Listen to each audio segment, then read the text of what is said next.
नमस्कार दोस्तों, क्या आप लोगों को मेरी आवाज़ वगैरह प्रॉपर क्लियर है?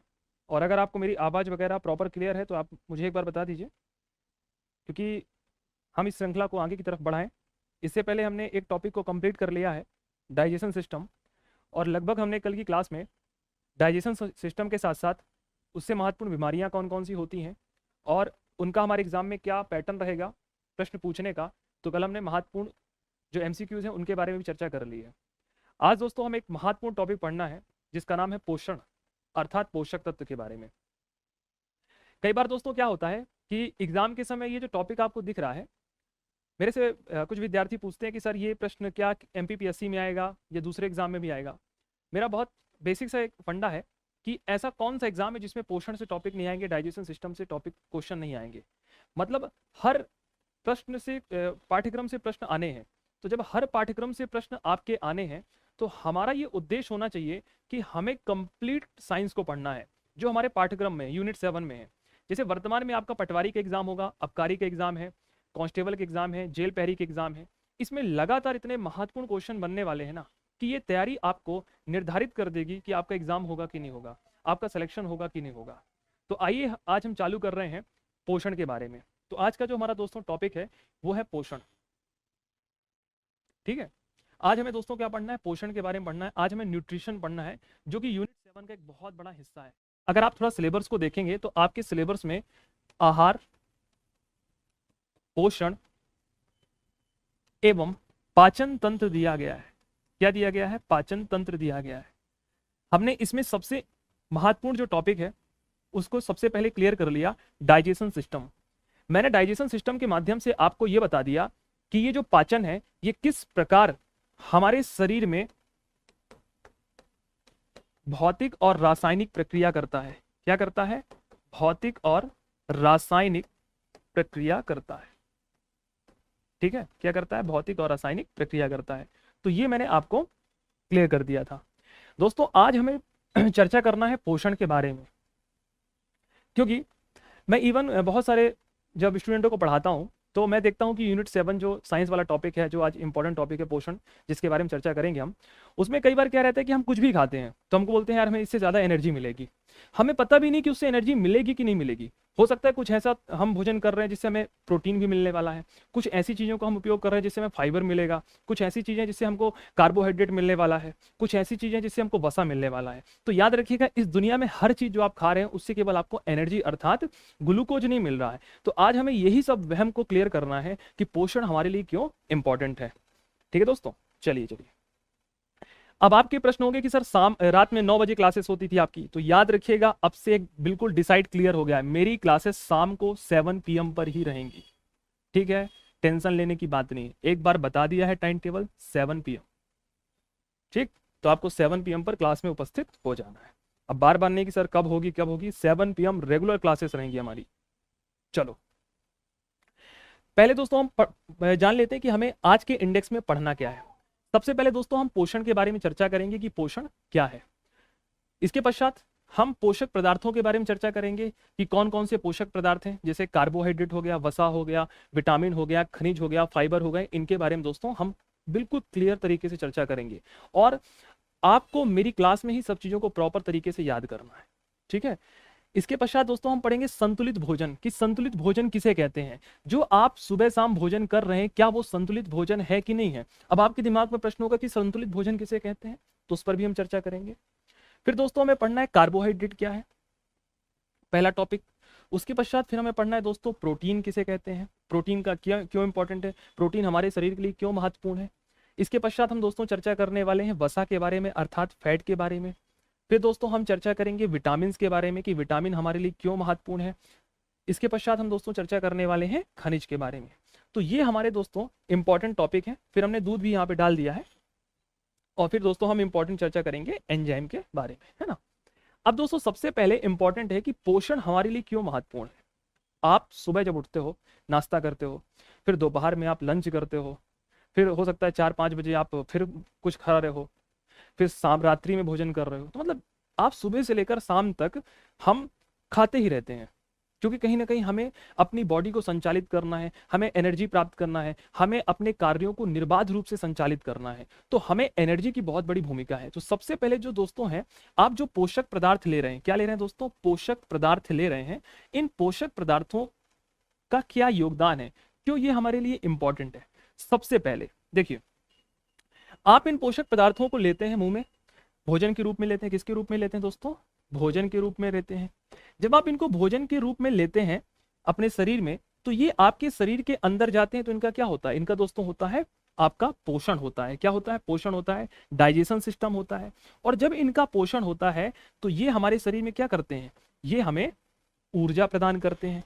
क्या प्रदान करते हैं दोस्तों, ऊर्जा प्रदान करते हैं, जिससे हम अपना रेगुलर कार्य कर सकें। क्या प्रदान करते हैं, ऊर्जा प्रदान करते हैं। दूसरा, ये हमारी शारीरिक संरचना को निर्मित करते हैं। किसको निर्मित करते हैं, शारीरिक संरचना को निर्मित करते हैं।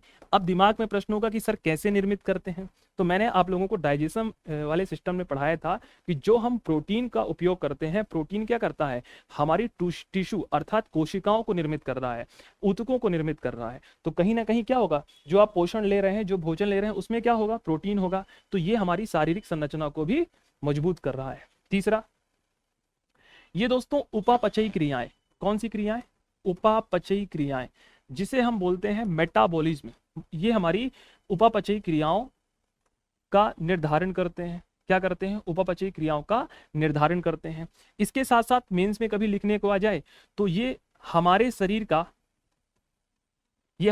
को सुरक्षा व आकार प्रदान करते हैं। अब आप कहेंगे सर कैसे आकार प्रदान करते हैं, तो देखो भैया, आप जब प्रोटीन ले रहे हैं, जब वसा ले रहे हैं, तो ये हमारे शरीर में क्या हो रहा है, इकट्ठा हो रहा है। जब हमारे शरीर में ये इकट्ठा हो रहा है तो कहीं ना कहीं हमें संरचना प्रदान कर रहा है, हमारा स्ट्रक्चर निर्मित कर रहा है। जैसे कि आप भोजन ना करो, आप 1 महीने के लिए भोजन करना बिल्कुल धीरे धीरे कम कर दो, तो आप देखेंगे कि आपका जो वेट है 100 से 50 किलो हो जाएगा।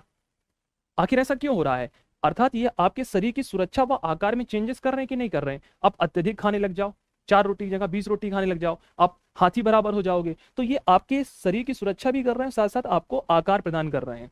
अब आपके दिमाग में प्रश्न होगा कि सर ये उपापचयी क्रियाएं क्या होती हैं, है ना, दिमाग में प्रश्न उठ गया होगा कि सर बताइए उपापचयी क्रियाएं क्या होती है। हमको तो पहली बार ये नाम सुना होगा, मेटाबॉलिज्म जिसे कहते हैं। देखो दोस्तों, मैं आपको आम भाषा में एक चीज समझा देता हूँ।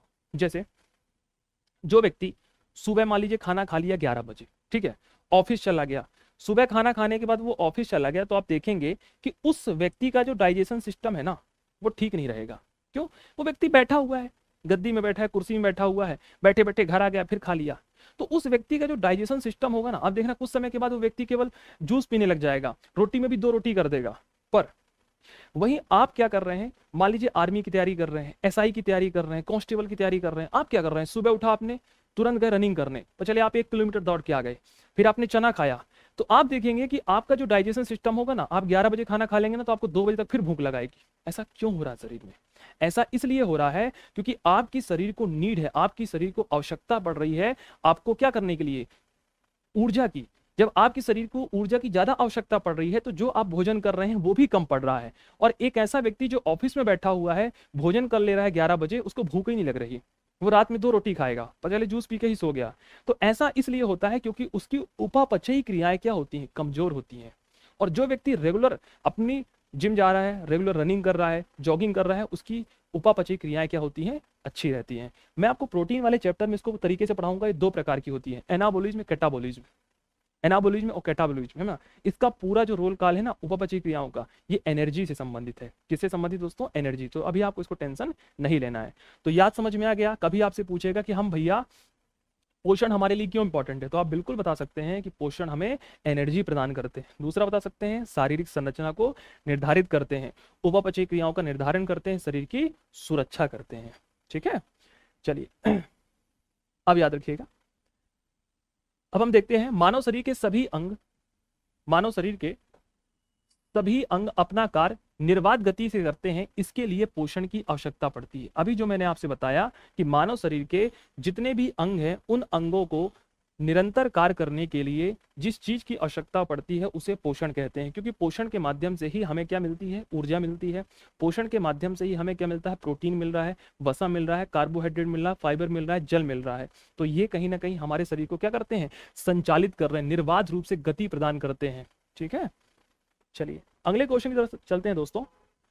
अगला टॉपिक है कि मनुष्य को पोषण भोजन से प्राप्त होता है और मनुष्य भोजन के माध्यम से पोषक पदार्थों या आहार खुराकों को ग्रहण करता है। अभी मैंने आपको सिंपल समझाया कि भैया जो भी आप पोषण लेते हैं उन पोषण में विभिन्न प्रकार के क्या रहते हैं, कार्बोहाइड्रेट है, वसा है, विटामिन है, खनिज है। तो जब आप इनको पोषण पदार्थ अर्थात इन पोषण पदार्थों को भोजन के माध्यम से लेते हैं तो यही भोजन के माध्यम से जाकर हमारे शरीर को क्या करते हैं, सुरक्षा प्रदान कर रहे हैं, ऊर्जा प्रदान कर रहे हैं। तो अर्थात हमें जितने भी पोषक पदार्थ लेने हैं, अब ऐसा तो नहीं हो सकता है कि भैया आप सुबह शाम विटामिन की गोलियां खा रहे हो, पॉसिबल ही नहीं ना। कि पता चले आप सब्जी त्याग दिया कि भैया सब्जियों में विटामिन रहती है तो हम क्या करेंगे, हम विटामिन की गोलियां ले आएंगे, ऐसा तो बिल्कुल नहीं है। कैसा है, आपको ग्लूकोज चाहिए तो भैया जो चीजें हमको भोजन से ग्लूकोज मिल रही है, काम करें ग्लूकोज की बोतल चढ़ा लेते हैं, जीवन पर्यंत ग्लूकोज की बोतल से काम चढ़ा लेंगे, ऐसा तो पॉसिबल ही नहीं है ना। ये प्रॉपर चीजें तब होंगी जब आपका शरीर काम करना बंद कर देगा, और आपका शरीर जब काम करना बंद कर देगा ना दोस्तों, तब भी इसको एनर्जी की आवश्यकता है। देखो कैसे, आप मान लो आपकी तबीयत खराब हो गई, आपको बहुत ज्यादा फीवर आ गया, अब आपका भोजन करने में इच्छा नहीं है, मन नहीं लग रहा, तो डॉक्टर क्या बोलेगा, एक काम करो ग्लूकोज की बोतल चढ़ा दो। उसको पता है कि आपका शरीर अभी बीमार है, तब भी आपकी कोशिकाओं को क्या चाहिए, एनर्जी चाहिए। आप भोजन नहीं कर सकते क्योंकि आपका जब आप ये देखिए, याद रखिए, जब आपको फीवर आ जाता है तो आप क्या करते हैं, आपको भोजन अच्छा नहीं लगता, आप कहते हो कि भोजन नहीं करना, कुछ जूस वगैरह पी लेते हैं। क्यों, आप जानते हैं कि भोजन करने की इच्छा नहीं हो रही है, पर शरीर को क्या चाहिए, एनर्जी चाहिए, ग्लूकोज चाहिए, काम को करना है, क्योंकि इसकी पूरी कोशिकाओं को काम करना है। तो डॉक्टर क्या बोलता है, भैया ग्लूकोज की बोतल चढ़ा दो। ये थोड़ा बोलता है कि एक काम करो, जाकर 2 कुकर चावल और 1 कुकर दाल रियाबा इनका खवाबा दाल भात, तब इनका ग्लूकोज बनी इनके शरीर में, कार्बोहाइड्रेट दिया, स्टार्च दिया। ऐसा तो पॉसिबल नहीं है ना, है कि है। तो उसी प्रकार क्या है कि ना तो हम ग्लूकोज का ना विटामिन का बाहर से क्या चीजें क्या कर सकते हैं, ये जो चीजें हम लेते हैं ये आपातकालीन परिस्थितियों के लिए लेते हैं। किसके लिए, आपातकालीन परिस्थितियों के लिए लेते हैं। और परंतु अगर हमें निरंतर अपने जीवन काल में स्वस्थ रहना है, हमें निरंतर प्रोटीन, विटामिन, खनिज लेना है, तो हमें ये भोजन के माध्यम से ही प्राप्त होगा। समझ में आ गया। अब गीतांजलि जी एक हैं, वो कह रही हैं please follow this time table, कभी भी क्लासेस ना लें। गीतांजलि जी, पहली बात तो मैं आपको ये कहना चाहूंगा कि ठीक है आप इस प्रकार बोल रही हैं, एक टीचर की गरिमा होती है, ठीक है, तो थोड़ा उसका सम्मान करें, चाहे कोई भी टीचर पढ़ाए। आप ये दिशा निर्देश कौन देंगी, पहले ही क्लास में मैंने आपको क्लियर कर दिया है दोस्तों। थोड़ा सा यहाँ पर देख लो, कुछ लिखा होगा, देखो यहाँ पर बता दिया है पहले ही, क्या लिखा है यहाँ पर, हमने अभी आपको बता दिया है कि क्लास कितने बजे होगी, लिखा हुआ है 7 PM।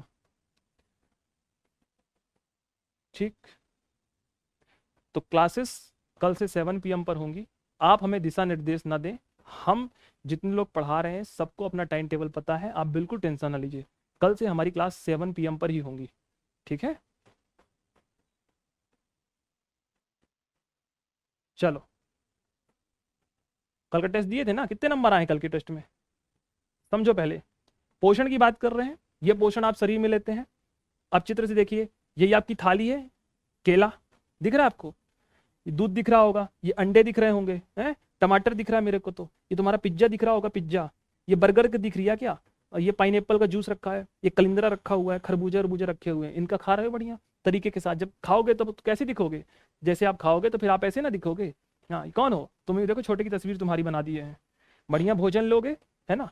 कुछ लोग क्या कर रहे हैं, केवल सुबह शाम खाने का काम कर रहे हैं, माता पिता के लिए बोझ बने पड़े हैं, मम्मी से बोलते हैं मम्मी आज बनाओ पनीर, बनवा पनीर की सब्जी, आज ये पकवान खाएंगे, और फिर ऐसे, और पिताजी क्या बोल रहे हैं, रोटी तोड़ रहे हैं खटिया में। तो कम से कम ऐसा भोजन कर रहे हैं तो कम से कम इसका उपयोग भी करिए, पढ़ाई वढ़ाई करिए, तब इसका महत्व रहेगा आपके लिए, ठीक है। चलो, अब दोस्तों चर्चा करना है।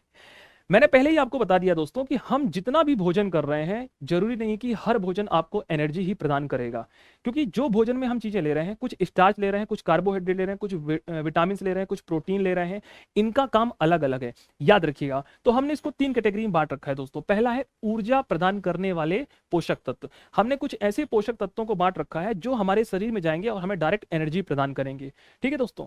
उनके बारे में कौन कौन सा है दोस्तों, पहला है कार्बोहाइड्रेट और दूसरा वसा। अगर हमें दोस्तों तुरंत एनर्जी प्रदान करना है, तुरंत एनर्जी चाहिए, तो हम सबसे पहले क्या लेंगे दोस्तों, हम लेंगे कार्बोहाइड्रेट। क्या लेंगे, कार्बोहाइड्रेट लेंगे। सबसे पहली प्रायोरिटी में हम प्रथम स्थान पर क्या लेंगे, कार्बोहाइड्रेट को लेंगे। अगर हमें तुरंत एनर्जी चाहिए, आप लोगों ने दोस्तों WWE देखा होगा, है ना। WWE में बड़े बड़े पहलवान आते हैं, फिर एक पहलवान दूसरे पहलवान को मारता है, मुक्का मारता है, दूसरा गिर जाता है, ढेर हो जाता है। फिर देखे होगे बिसिल बजती है, उसमें एक व्यक्ति ग्लास में कुछ वो जूस वूस लेकर आता है, पिलाता है तुरंत, फिर वो खड़ा हो जाता है। क्या पिलाता है, वो कार्बोहाइड्रेट देता है। क्या देता है, कार्बोहाइड्रेट, क्योंकि कार्बोहाइड्रेट हमें तुरंत क्या देती है, ऊर्जा प्रदान करती है। ऐसा तो नहीं है कि बॉक्सिंग रोक कर वो पनीर की पहले सब्जी खाएगा कि लो भैया पनीर लाओ, मटन लाओ, चिकन लाओ, है क्या ऐसा करता है, नहीं करता ना। इसलिए नहीं करता है क्योंकि उसको तुरंत एनर्जी चाहिए, और तुरंत एनर्जी हमको कार्बोहाइड्रेट के माध्यम से मिलेगी। आप कहोगे सर वसा भी तो होता है। अरे चच्चा वसा तो होता है, पर वसा हमें लेट देगा। वसा हमें एनर्जी ज्यादा देता है, 9.2 देता है, और कार्बोहाइड्रेट 4.2 में देगा। मतलब डबल एनर्जी हमें वसा देगा, पर वसा लेट देगा। है ऐसा क्या काम कि जो हमको लेट दे, हमको तुरंत चाहिए ना एनर्जी। अब जैसे मान लीजिए कि आप कहीं जा रहे हैं और अचानक से क्या हो गया, पेट्रोल खत्म हो गया, तो भैया आप वहां ना पेट्रोल भरवाएंगे जहां आपको पहले मिलेगा। अब मान लीजिए इस रास्ते से आप जा रहे हैं, जाते समय पहला पेट्रोल पंप बन गया। अब ये पहला पेट्रोल पंप आपको 10 रुपए ज्यादा पेट्रोल दे रहा है, और दूसरा वाला जो बहुत दूर है, 2 किलोमीटर दूर है, वो आपको 20 रुपए सस्ता दे रहा है। तो आप महंगे वाले के भरवा लोगे ना। आप कहोगे चलो कोई दिक्कत की बात नहीं, आपातकाल में हम सबसे पहले क्या है 10 रुपए महंगे देकर भी भरवा लेते हैं, कि पहले जाओगे 20 किलोमीटर गाड़ी ढनगाते हुए 40 रुपए सस्ता पेट्रोल लोगे। ऐसा नहीं करते ना। इसी प्रकार हमारा शरीर है, अगर हमारे शरीर को तुरंत एनर्जी चाहिए तो कार्बोहाइड्रेट लेगा, और अगर हमारे शरीर को एनर्जी चाहिए पर लेट चाहिए तो वसा लेगा। समझ में आ गया। तो याद रखना, कार्बोहाइड्रेट और वसा क्या देते हैं, ऊर्जा प्रदान करते हैं। क्या प्रदान करते हैं, शरीर में ऊर्जा प्रदान करते हैं। ये कभी मत लगा लेना कि शरीर की वृद्धि करते हैं, निपट जाओगे एग्जाम में।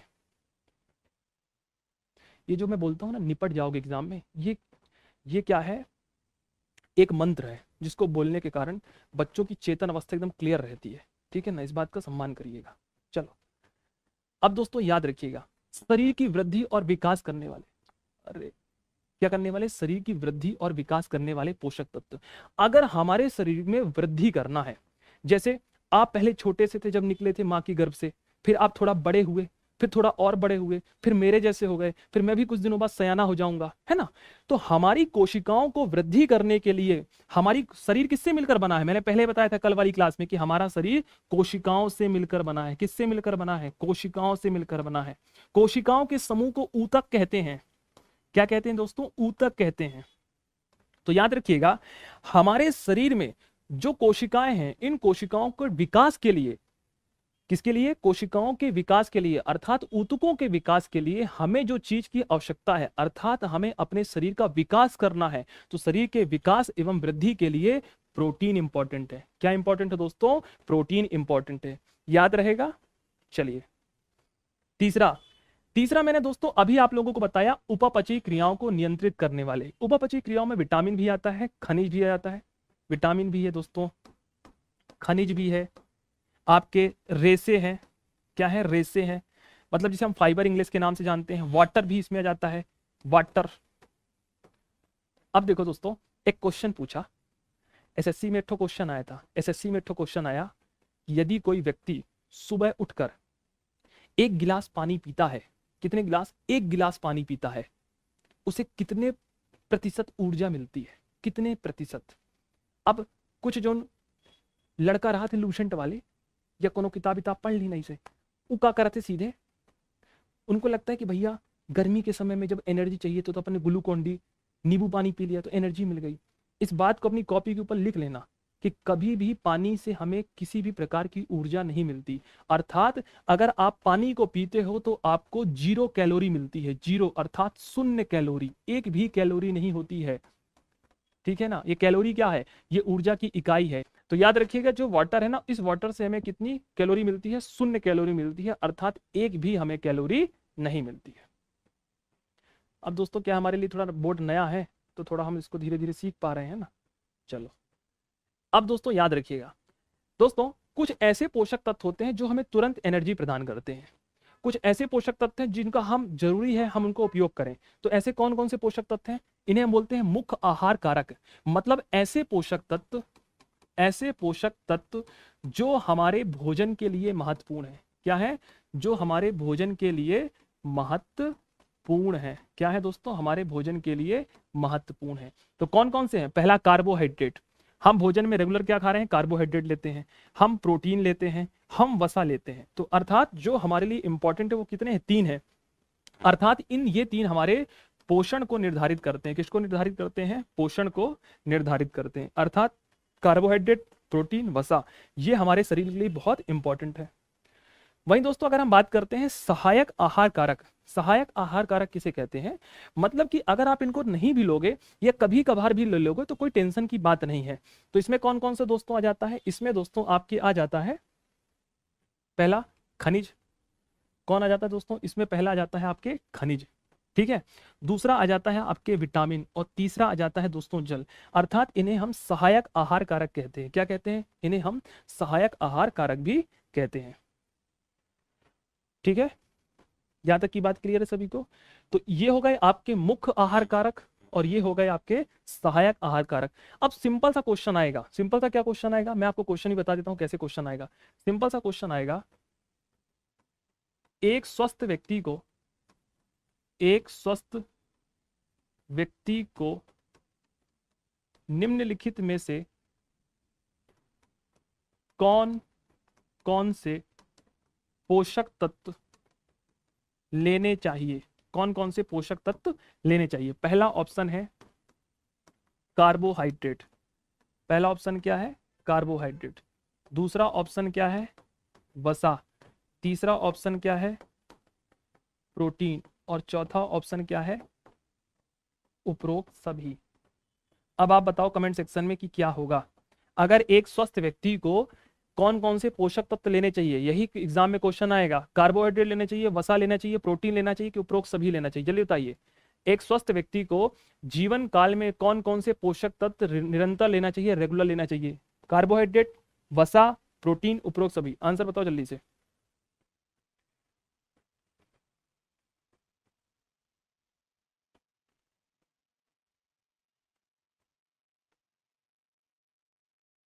बिल्कुल सही, बिल्कुल सही आप लोग आंसर दे रहे हैं। उपरोक्त सभी क्यों लेना चाहिए? देखिए अभी मैंने आप लोगों को बता दिया, इन्हें हम बोलते हैं मुख्य आहार कारक। मुख्य आहार कारक का तात्पर्य है कि जो हमारे शरीर के लिए निरंतर महत्वपूर्ण है। अगर हम कार्बोहाइड्रेट नहीं लेंगे तो हमें एनर्जी नहीं मिलेगी, अगर हम प्रोटीन नहीं लेंगे तो हमारा शरीर विकास नहीं करेगा, और अगर हम वसा नहीं लेंगे तो हमें लंबे समय के लिए जो एनर्जी चाहिए।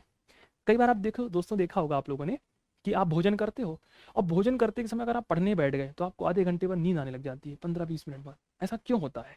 ऐसा इसलिए होता है क्योंकि जैसे ही आपने भोजन किया ना, कार्बोहाइड्रेट का तुरंत पाचन चालू हो गया। कार्बोहाइड्रेट बहुत जल्दी पच जाता है, बहुत जल्दी। और कार्बोहाइड्रेट के भी कई प्रकार होते हैं, जिसमें मोनोसेकेराइड होता है, वो बहुत जल्दी पचना चालू हो जाता है। जैसे ही पचना चालू हो जाएगा ना, तो आपकी जो कोशिकाएं हैं वो क्या करना चालू कर देंगी? जो आपकी कोशिकाएं हैं, जो आपकी सेल्स है ना, वो उससे एनर्जी बनाना चालू कर देंगी। जो माइटोकॉन्ड्रिया है ना, वो ऊर्जा का निर्माण करना चालू कर देगा। तो आपकी जो पूरी मशीन है ना, मशीन क्या है? काम कर रही है। जिस प्रकार आप कभी छोटे में आटा पिसवाए होगे तो आटा वाली चक्की को देखे होगे कि आटा वाली चक्की जब आटा पीसती तो आटा तो गर्म रहता है, पूरा चक्की भी गर्म हो जाती है। होता है ना इसी प्रकार।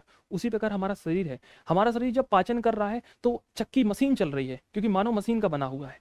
तो मशीन में क्या है? पूरा डाइजेशन सिस्टम काम कर रहा है। और जब पूरा डाइजेशन सिस्टम काम कर रहा है ना, तो माइटोकॉन्ड्रिया भी काम कर रहा है। और माइटोकॉन्ड्रिया जब काम कर रहा है तो एनर्जी बन भी रही है, एनर्जी जल भी रही है। उस समय में आपको क्या है? अत्यधिक मात्रा में एनर्जी प्राप्त हो रही है और आप क्या है? सोने लग जाते हो। हुआ है ना कि आप भोजन कर रहे हैं, भोजन करने का तुरंत पढ़ने बैठ जाएंगे, तुरंत आपको नींद आने लगती है, झपकी आने लग जाती है। ये इसीलिए होता है क्योंकि आपका जो शरीर है ना, वो क्या कर रहा है? कार्य कर रहा है। आप इसीलिए कहते हैं कि मानव शरीर से बना हुआ। जो मानव शरीर है किसका बना है? मशीन का बना हुआ है। मानव शरीर को मशीन की संज्ञा इसीलिए देते हैं दोस्तों, याद रखिएगा, ठीक है। तो इसका दोस्तों सही आपने आंसर दिया है, डी नंबर। चलो, और ये क्या है? इनको कभी कभी ले लो। जैसे कुछ लोग क्या करते हैं, शाम को सोते समय विटामिन की गोलियां लेते हैं, ठीक है। कुछ लोग नाली का पानी फिल्टर विल्टर करके आर ओ में, जैसे शहरों में जो बना बना के बेच देते हैं ना, वो ऐसा ही करते हैं। क्या करते हैं? उसमें 2 गोली घोर देंगे, बोलेंगे लो भैया आर ओ का पानी पीजिए, बिसलरी का पानी पीजिए, है ना। तो बहुत सारी कंपनियां हैं जो इस बढ़िया काम कर रही हैं। चलो, अब दोस्तों हम बात करते हैं संतुलित भोजन। ये बड़ा प्रश्न है कि सर संतुलित भोजन किसे कहते हैं। जैसे मान लीजिए कोई व्यक्ति आपको थाली दिया, एक है संतुलित भोजन, एक असंतुलित भोजन। थोड़ा इसको समझ लो, क्योंकि रटती पूरी दुनिया है, समझता कोई नहीं है। एक है संतुलित भोजन और एक है संतुलित भोजन। अब मान लीजिए आप रेस्टोरेंट में गए भोजन वोजन करने, आपका दोस्त सेलेक्ट हो गया, डीएसपी बन गया, अब आपको पार्टी देने के लिए बुलाया कि आओ भैया पार्टी वार्टी है। थाली आई आपके पास, उसमें बढ़िया अंडा करी रखी हुई है, ठीक है, बढ़िया पनीर है, बढ़िया कबाब है, लच्छा पराठा है, लच्छा पराठा होता है ना, बढ़िया छाछ है, छाछ, ठीक, ये आपको आया।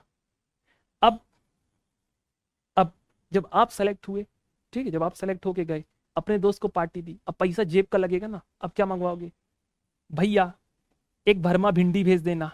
कौन सी भिंडी? भरमा भिंडी। चपाती रोटी भेज देना, ठीक है। और दोस्त से पूछोगे कि दोस्त यार अगर दाल मंगा लेते तो बढ़िया मजा आ जाता। दाल मंगा लिया है और चावल मंगा लिया, नॉर्मल सा भोजन।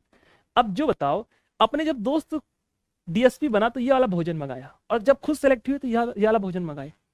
अब आपके भोजन में, अब ये बताइए संतुलित भोजन किसे कहेंगे? संतुलित भोजन उसे कहेंगे ना जिस भोजन में आपको करने से प्रोटीन मिल रहा हो, जिस भोजन को करने से आपको वसा मिल रहा हो, जिस भोजन को करने से आपको कार्बोहाइड्रेट मिल रहा हो, जिस भोजन को करने से आपको रेसे जिसे हम फाइबर कहते हैं, फाइबर मिल रहा हो, जिस भोजन को करने से आपको खनिज मिल रहा हो, है कि बस नॉर्मल आपने भोजन कर लिया। तो जिस भोजन में, जिस थाली में जो आप भोजन रेगुलर कर रहे हैं, जिस भोजन में आपको प्रोटीन, वसा, कार्बोहाइड्रेट, खनिज ये सब मिल रहा है, उस संपूर्ण भोजन को संतुलित भोजन की संज्ञा प्रदान करते हैं। क्या प्रदान करते हैं दोस्तों? संतुलित भोजन की संज्ञा प्रदान करते हैं, ठीक है। जैसे देखिए कुछ लोगों की दिनचर्या बहुत अच्छी होती है, सुबह उठते हैं बढ़िया, रनिंग करने गए, रनिंग करने के बाद आए तो बढ़िया गर्म पानी उन्होंने पिया, फिर अपनी शल्य क्रिया किया, उसके पश्चात उन्होंने थोड़ा चना वगैरह खाया, थोड़ा दूध वगैरह पिया, उसके पश्चात जॉब में, पढ़ाई में जहाँ भी चले गए, उसके बाद दोपहर में उन्होंने 11-1 बजे भोजन किया, 4-5 बजे थोड़ा जूस वूस वगैरह पिया और रात्रि में भोजन किया। ये एक संतुलित भोजन की संज्ञा हम देते हैं, जो स्टूडेंट को अपने जीवन काल में अपनानी चाहिए। क्योंकि याद रखिएगा, इस दुनिया की एक बहुत बड़ी कहावत है जो मैं मानता हूँ कि पहले व्यक्ति क्या करता है, शरीर को तोड़कर पैसा बनाता है। पहले शरीर तोड़ेगा, पैसा कमाएगा, और फिर 40 साल के बाद पैसा तोड़कर शरीर बनाता है। ये जीवन का सिद्धांत है। अगर पैसे और समय दोनों को एक साथ लेकर चला जाए ना, तो जो मानव शरीर का ढांचा है, संरचना है, जो भगवान ने हमको बनाकर दिया है, अगर उसका पहले ही उसका उपयोग सही दिशा में कर लिया जाए ना, तो कभी पैसा समय बाद में आपको खर्च नहीं करना पड़ेगा। तो ये बस बात को याद रखिएगा, ठीक है। तो संतुलित भोजन की संज्ञा समझ में आ गई क्या है? देखिए, अब संतुलित भोजन की दोस्तों अगर हम बात करते हैं, तो संतुलित भोजन में कुछ आपको चीजें पढ़नी है। जैसे अगर एक स्वस्थ व्यक्ति को कार्बोहाइड्रेट चाहिए, तो कार्बोहाइड्रेट दोस्तों हमें क्या देगी? कार्बोहाइड्रेट तुरंत हमें ऊर्जा प्रदान करेगा। अभी मैंने बताया ना आपको, कार्बोहाइड्रेट क्या करता है? ऊर्जा प्रदान करता है। तो अगर आपको एनर्जी चाहिए, तो एक स्वस्थ व्यक्ति को जो प्रतिदिन, कितने दिन दोस्तों? प्रतिदिन, यहाँ पे लिखा है प्रतिदिन कितनी कार्बोहाइड्रेट चाहिए? 450 ग्राम। जो आप भोजन कर रहे हैं उसमें 450 ग्राम अगर कार्बोहाइड्रेट है, तो ही आपका भोजन दोस्तों संतुलित भोजन माना जाएगा। एग्जाम में क्वेश्चन आए हैं, इसलिए आपको मैंने टेबल बनाया यहाँ पर, ठीक है। वहीं दोस्तों अगर हम बात करते हैं, एक स्वस्थ व्यक्ति को कितने ग्राम प्रोटीन की आवश्यकता है? प्रोटीन क्या कर रही है? शरीर की मरम्मत, अर्थात शरीर का निर्माण करती है।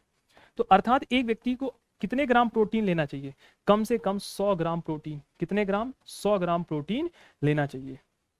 वहीं दोस्तों अगर हम बात कर लेते हैं वसा के बारे में, तो एक व्यक्ति को, एक स्वस्थ व्यक्ति को प्रतिदिन कितनी वसा लेनी चाहिए? वसा भी क्या करती है?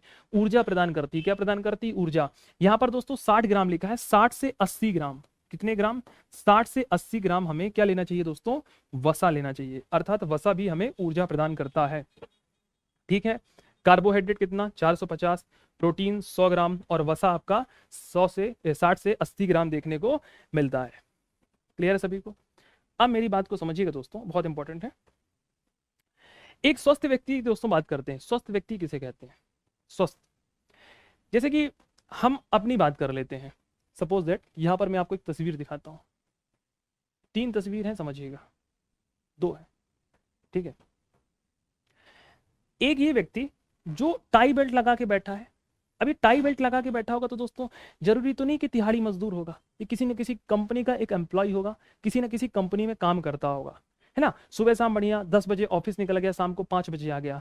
तो क्या बताइए आप, ये व्यक्ति ऑफिस में जाकर क्या करता होगा? कुल्हाड़ी से फरुआ चलाता होगा, मिट्टी खोदता होगा कि ऑफिस के नीचे की मिट्टी इधर से उधर करेंगे?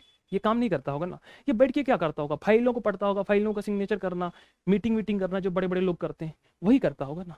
अब दूसरी तस्वीर देखो, दूसरी तस्वीर में एक व्यक्ति है जिसके शरीर में क्या है, एक ऊपर तसला टाइप का, जिसे गांव में तसला बोलते हैं, उसमें मिट्टी इट्टी भरी है। अब ये व्यक्ति और इस व्यक्ति के जीवन काल में अंतर है कि नहीं है? क्या ये व्यक्ति और ये व्यक्ति बराबर है कि अलग अलग है? दोनों अलग अलग है। अर्थात इस व्यक्ति को ज्यादा भूख लगेगी, मैंने अभी बताया ना, जो व्यक्ति जितना ज्यादा काम करेगा उसको ज्यादा उतनी एनर्जी की आवश्यकता लगेगी। तो ये व्यक्ति क्या है, इस व्यक्ति की ऊर्जा और इस व्यक्ति को मिलने वाली ऊर्जा में फर्क होगा कि नहीं होगा? बिल्कुल फर्क होगा सर, क्योंकि ये जो व्यक्ति है, ये जो मजदूर व्यक्ति है, इसको सुबह से लेकर शाम तक अगर ये बेटा 8 घंटे भी नौकरी कर रहा है ना, तो ये 8 घंटे अपनी खून पसीने मेहनत की कमाई हुई जीवन काल से प्राप्त करता है। ऐसा नहीं कि टाई बेल्ट वाला नहीं कर रहा, दोनों कर रहे हैं, पर मजदूर की जिंदगी बहुत कठिन है दोस्तों, है ना। हाँ, क्योंकि जो आपका मकान बना है ना, इसको भी किसी मजदूर ने बनाया होगा, दिन रात खून पसीने की मेहनत से। तो अब बताइए इन दोनों को एनर्जी का लेवल क्या होगा? तो सर इन दोनों को एनर्जी का लेवल भी अलग अलग होगा, अर्थात कैलोरी का भी ऊर्जा स्तर अलग अलग होगा। तो एक स्वस्थ व्यक्ति की तात्पर्य हम यहां से बात कर रहे हैं, जो ऑफिस में काम कर रहा है, इसे आपको 2700 से लेकर 2900 कैलोरी ऊर्जा चाहिए। कितनी ऊर्जा चाहिए? 2700 से लेकर 2900 कैलोरी ऊर्जा चाहिए।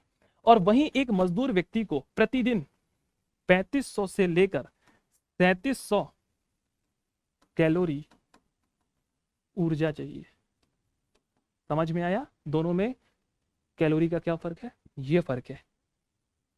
तो इस बात का सम्मान करिए। जैसे आप गांव वगैरह में रहते हैं ना, कोई मजदूर जा रहा हो, आपके घर के बाहर काम वाम कर रहा हो, मैं देखता हूँ कुछ लोगों को, कुछ लोग काम कराते हैं व्यक्तियों से, मजदूरों से, अगर 300 रुपये 500 रुपये दिन का देते हैं तो उससे पूरा निचोड़ने की कोशिश करते हैं। अरे दोस्तों वो भी इंसान है, आप जैसे ही, हम जैसे ही इंसान है। फर्क इतना है कि वो व्यक्ति मजदूर है, फर्क इतना ही ना, आप एक प्रशासनिक अधिकारी बन जाएंगे, और प्रशासनिक अधिकारी के अंदर सत्यनिष्ठा ईमानदारी होने से ज़्यादा उस व्यक्ति के अंदर मानवता होनी जरूरी है। तो याद रखिए उस व्यक्ति को भी इंसान समझिए, है ना। पैसा दे रहे हैं तो इसका तात्पर्य ये नहीं कि आप उससे दिन भर काम कराएं। तो याद रखिएगा एक मजदूर को 3700 कैलोरी ऊर्जा चाहिए, और एक नॉर्मल सामान्य व्यक्ति को 2900 कैलोरी, मतलब हमें और आपको 2900 कैलोरी ऊर्जा चाहिए। जैसे मैं क्लास लेने आ रहा हूँ तो मुझे अभी एनर्जी ज़्यादा बोलना पड़ रहा है, लगातार 1-1.5 घंटे में बोलूँगा तो मुझे एनर्जी मेरी ज़्यादा वेस्ट होगी, आपकी कम वेस्ट हो रही है। हो रही है ऐसा नहीं, आप भी क्लासेस देख रहे हो, फोन में देख रहे हो, लैपटॉप में देख रहे हो, एनर्जी आपकी भी वेस्ट हो रही है, पर मेरी कुछ ज़्यादा हो रही है क्योंकि मैं निरंतर बोल रहा हूँ। ठीक है, अब देखिए थोड़ा सा यहाँ पर एक चीज़ मिसप्रिंट हुई है, यहाँ पर इन्होंने लिख दिया है 2000 कैलोरी, जो कि इसको मैं पीडीएफ में आपकी चेंज करा दूंगा। यहाँ पर 2900 कैलोरी होना चाहिए। कितना? 2900 कैलोरी। ठीक है ना, जो भी हम एनर्जी लेते हैं उसको कैलोरी में मापते हैं। ठीक, यही दोस्तों एक कठोर परिश्रम करने वाले पुरुष को कितनी एनर्जी चाहिए? 3500 से लेकर 4000, मतलब राउंड फिगर की हम बात करते हैं। जैसे मैंने अभी दोस्तों आपको बताया, मैं लार ग्रंथियां पढ़ा रहा था, तो लार ग्रंथि मैंने आपको बताया कि जो लार है उस लार में 95% जल पाया जाता है। एक बच्चे ने कमेंट किया कि सर 99% जल पाया जाता है। तो दोस्तों मैं मटका तो लेकर गया नहीं था कि लार में देखूं कितने परसेंट जल है कितने परसेंट नहीं है। अब भाई एनसीईआरटी ने लिखा है कि 95 से लेकर 98 तक परसेंट जल पाया जाता है। तो एक्यूरेंसी जो होती है ना, मानव ही लिखता है, और मानव ही त्रुटि बस चीजें बताता है ना। एनसीईआरटी के डाटा क्लियर है, क्योंकि बहुत सारी किताबों में डाटा अलग अलग मिलता है। तो मैंने राउंड फिगर 95 लिया कि भैया 95 जो है लार में जल पाया जाता है। ठीक है, तो अब यहां पर जो मैंने लिख दिया 3500 से लेकर 4000, ऐसा नहीं कि केवल 3700 ही पाई जाएगी, एक राउंड फिगर डाटा लिखा है। और एग्जाम में भी केवल आपसे राउंड फिगर ही पूछेगा। हो सकता है कल आपसे पूछे 3600, 3800, 3900, 4000, हो सकता है यहाँ पर 2900 की जगह 3100 भी पूछ ले। तो ये आपके डिपेंड करता है कि एग्जाम का पैटर्न क्या है। ठीक है, ये वनडे एग्जाम की तैयारी नहीं, पीसीएस की तैयारी है दोस्तों। चलिए, तो इसको याद कर लीजिएगा टेबल को पूरी तरह से। ये टेबल मस्ट है, 3 स्टार लगा देता हूं जब भी मैं कोई चीज में 3 स्टार लगा दूं, समझ लेना बहुत इंपॉर्टेंट है। मतलब कि इसमें क्वेश्चन दोस्तों आए हैं एसएससी से और पीसीएस, ये दोनों ही एग्जाम में सबसे ज्यादा साइंस पूछी जाती है वर्तमान समय में। एसएससी देख लीजिए बहुत साइंस पूछता है। ठीक है, अब दोस्तों एक चीज समझिएगा, एक बड़ा वो रहता है, मैंने आप लोगों के दिन बताया था कि जो व्यक्ति जिम वगैरह जाता है तो सबसे पहले जिम में अगर एक ही दिन जिम हो गई तो दूसरे दिन वो जाएगा डाइट वाले भैया के पास कि भैया हमारी डाइट निर्धारित कर लो, नहीं नहीं कल से क्या होगा। अब देखिएगा जो व्यक्ति नया नया जिम जाएगा ना उसके लिए 2-3 क्वालिटी बता देते हैं हमको। पहला कि वो स्टेटस डालेगा उसी दिन कि भाई जिम मार रहे हैं लगातार, पर चले उसके बाद 2-3 दिन जिम ही नहीं गए। और दूसरा रीजन सबसे बड़ा ये है कि वो डाइट निर्धारित कर लेगा कि आज पालक, कल जूस वाले की दुकान में आपको खड़ा मिल जाएगा। मतलब 2 दिन जिम गए, अपनी डाइट वाइट निर्धारित कर ली। और सबसे बड़ा जो आपको देखने को मिलेगा वर्तमान समय में लड़कियों का, देखे होगे ना कि वर्तमान में बड़ा एक वर्ड चला है कि भैया हमको डाइटिंग में चल रहे हैं। किसमें? डाइटिंग में। ये बड़ा खतरनाक वर्ड है। किसमें चल रहे हैं? डाइटिंग में चल रहे हैं। ठीक है। अब जो आपके एडवर्टाइजमेंट वाले हैं ना, एडवर्टाइजमेंट वाले भी खतरनाक हैं।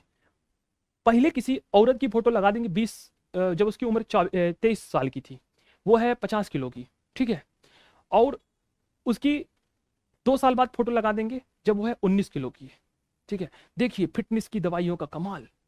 अरे भैया ऐसा कुछ नहीं है। लो डाइटिंग के चक्कर में कई बार हम समझ नहीं पाते हैं। कई बार हमको लगता है कि हम ज्यादा खाना खा रहे हैं और हमारे शरीर में चर्बी बढ़ रही है, तो हम क्या करते हैं, चावल दाल रोटी कम कर दिया। इसके चक्कर में कई बार हमारी सबसे बड़ी मूर्खता हो जाती है कि जब हम ऐसा करते हैं तो हमारे भोजन में जो संतुलित आहार हमारे शरीर में जाना चाहिए था, वो संतुलित आहार ही हमारे शरीर में नहीं पहुंच पाता। हमको ऐसा लगता है कि हमारा मोटापा बढ़ रहा है, और इसी को साइंस की भाषा में बोलते हैं लो डाइटिंग।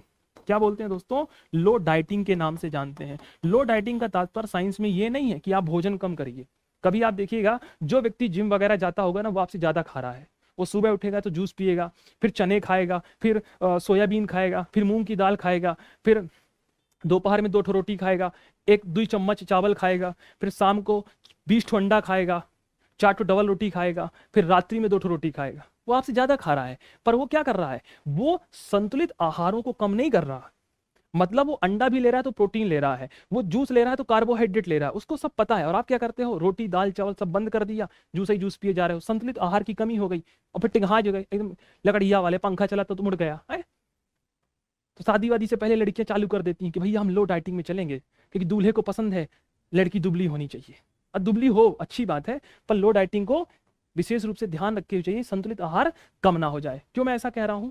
हमारे खास करके मध्य प्रदेश का डाटा बता रहा हूं, पूरे भारत में मध्य प्रदेश में सबसे ज्यादा महिलाएं एनीमिया से शिकार हैं।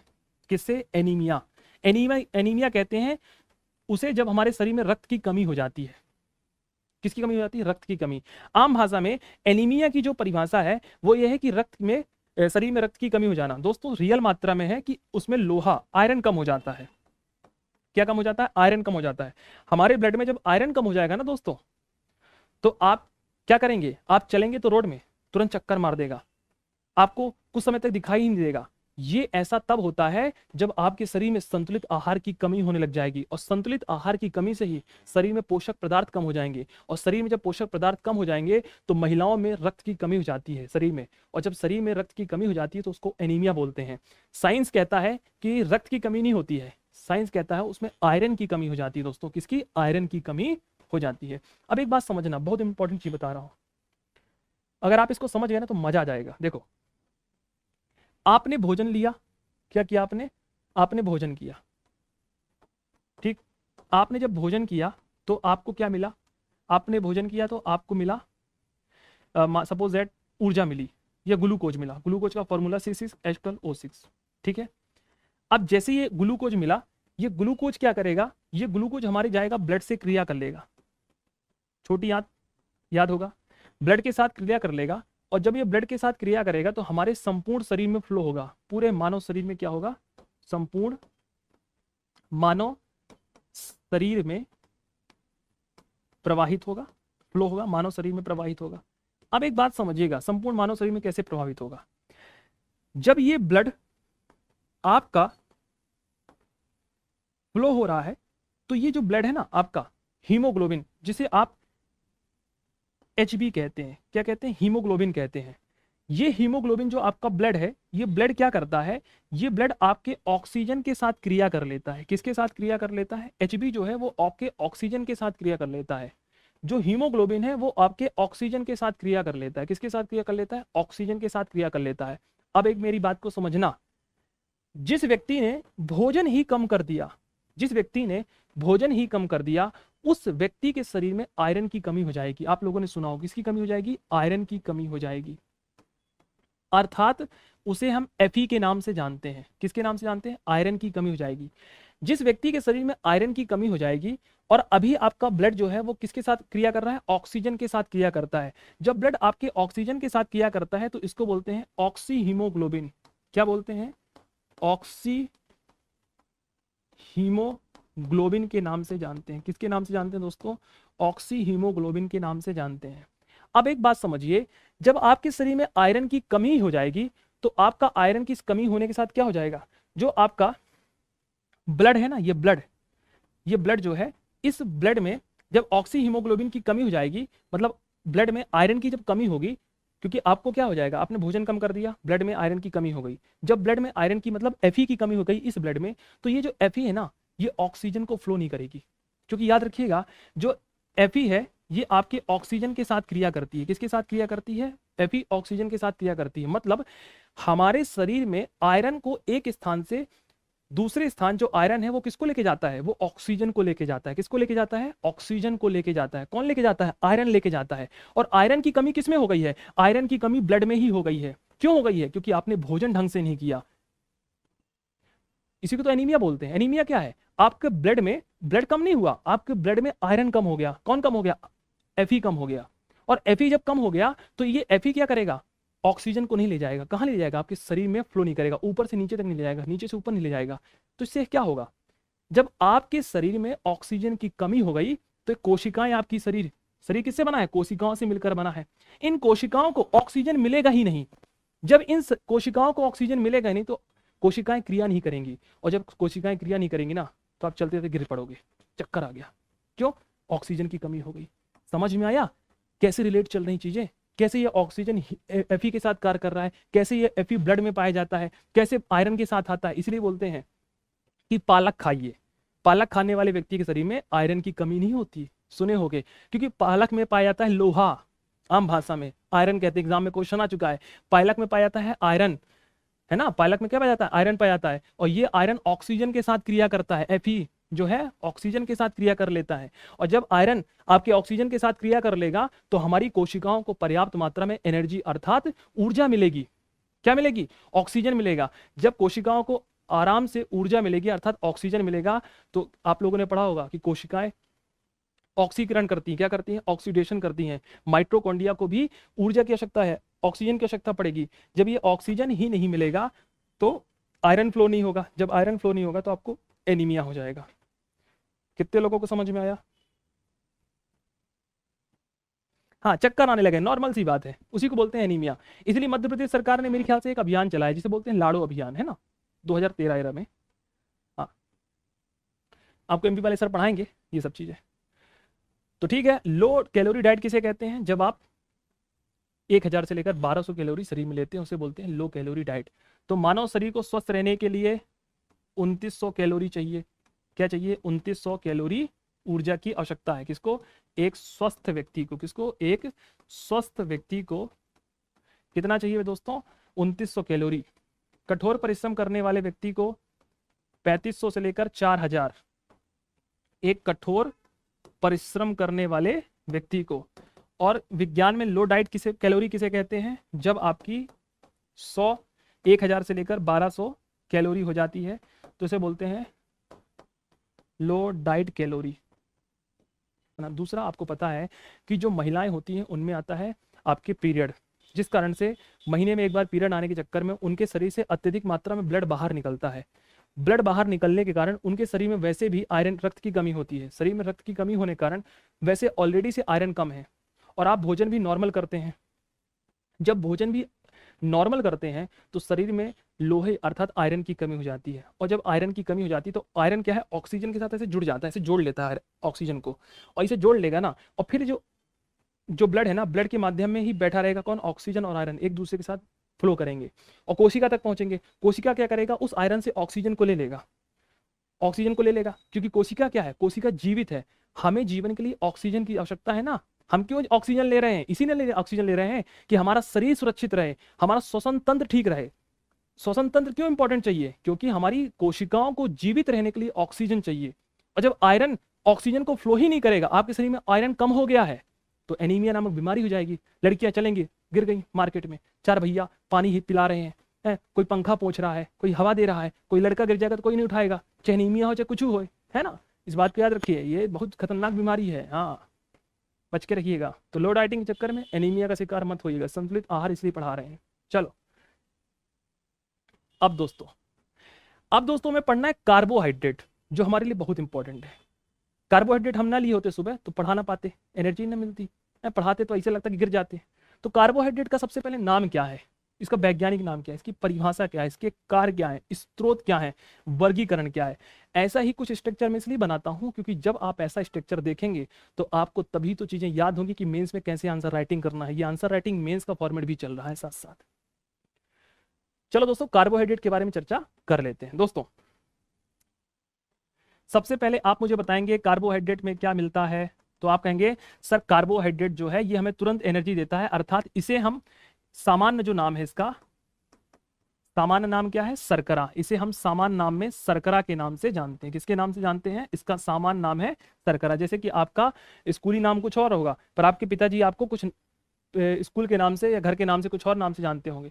तो इसका जो कार्बोहाइड्रेट क्या है, ऑफिशियल नेम है, सामान्य भाषा में इसे शर्करा या शुगर के नाम से जानते हैं। किसके नाम से जानते हैं, शुगर के नाम से जानते हैं। ठीक है, अब एक बात याद रखिएगा दोस्तों, ये जो कार्बोहाइड्रेट है ना, ये किससे मिलकर बना है, तो ये मिलकर बना है कार्बोहाइड्रेट आपका कार्बन से, आपका हाइड्रोजन से और आपका ऑक्सीजन से। किससे मिलकर बना है, इन तीनों से मिलकर बना है। ठीक है, अगर दोस्तों मैं कार्बोहाइड्रेट की बात करूं तो कार्बोहाइड्रेट का फॉर्मूला क्या है, कार्बोहाइड्रेट का फॉर्मूला है C6H12O6। कितना है, C6H12O6, दिख रहा है फॉर्मूला। अगर दोस्तों मैं इसमें भाग दे दूं दो का भाग दे लीजिए, ज्यादा से ज्यादा आप 6 का भाग दे लीजिए, 2 का, 3 का, 6 का, 6 का कर लेते हैं। अगर मैं इसमें 6 का भाग कर दूं तो 6 एक कम 6, 6 दूनी 12 और 6 एक कम 1। तो अब कभी आपसे पूछ ले, बताइए कार्बोहाइड्रेट में कार्बन का औसत कितना है, कार्बन का औसत है 1, एग्जाम में क्वेश्चन आ चुका है। हाइड्रोजन का औसत कितना है, हाइड्रोजन का औसत है 2। ऑक्सीजन का औसत कितना है, ऑक्सीजन का औसत है 1। तो मैं कह सकता हूं कि कार्बन हाइड्रोजन ऑक्सीजन का औसत है 1:2:1। बताओ दोस्तों कोई दिक्कत हो तो, फॉर्मूला हमें समझना है, साइंस को रटना बिल्कुल नहीं है। फॉर्मूला C6H12O6, 6 का भाग कर दो, 2 का भाग कर दो, 3 का भाग कर दो, जिसका इच्छा पड़े उसका भाग कर दो, जिसकी इच्छा हो रही उसका भाग कर दीजिए। ठीक है, चलिए भैया आइए अब समझिए। तो कार्बोहाइड्रेट क्या है, कार्बोहाइड्रेट वह कार्बनिक यौगिक है जिसमें कार्बन हाइड्रोजन ऑक्सीजन 1:1 के रेशियो में कार्य करता है। 1:1 रेशियो क्लियर हो गया, क्यों कहते हैं, इसका बचपन का नाम है या प्रेम से इसे हम शर्करा या शुगर के नाम से जानते हैं। फॉर्मूला लिख लीजिए C6H12O6। वैसे ग्लूकोज का फॉर्मूला है, उपनाम है शर्करा शुगर। चलिए दोस्तों हम कार्बोहाइड्रेट की बात कर लेते हैं। कार्बोहाइड्रेट का काम क्या है, कार्बोहाइड्रेट का काम है ऊर्जा प्रदान करना। क्या करते हैं, कार्बोहाइड्रेट का जो है काम है सबसे ज्यादा एनर्जी प्रदान करना। पर किससे, सबसे ज्यादा का तात्पर्य ये नहीं कि वसा से कर देगी, नहीं भैया, वसा ज्यादा करता है पर हमें तुरंत एनर्जी अगर चाहिए तो तुरंत एनर्जी के लिए कार्बोहाइड्रेट है। तो कार्बोहाइड्रेट ऊर्जा प्रदान करने वाला सबसे महत्वपूर्ण वर्ग है। कार्बोहाइड्रेट और वसा कौन कौन हमें एनर्जी प्रदान करता है, फिर से लिख लो यहाँ पर, कार्बोहाइड्रेट और वसा दोनों ही हमें एनर्जी प्रदान करते हैं। और अभी हम क्या पढ़ रहे हैं, अभी हम पढ़ रहे हैं कार्बोहाइड्रेट। ठीक है, तो कार्बोहाइड्रेट क्या करेगा, कार्बोहाइड्रेट हमें एनर्जी प्रदान करेगा। दूसरा समझिए, कार्बोहाइड्रेट की दोस्तों अगर हम बात करते हैं तो कार्बोहाइड्रेट कुल ऊर्जा का हमें 50 से 75% ऊर्जा प्रदान करता है।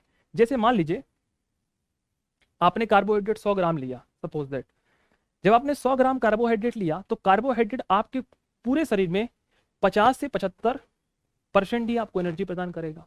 आप कहोगे सर 100 क्यों नहीं करेगा, 25 क्यों कम कर रहा है, 50 क्यों कम कर रहा है। तो मेरे दोस्तों कभी गाड़ी खरीदने गए हो, तो गाड़ी खरीदने जब जाओगे ना कंपनी के अंदर, तो गाड़ी वाला बताएगा कि भैया जो ये पल्सर गाड़ी है ना आपकी, ये 55 का एवरेज देती है।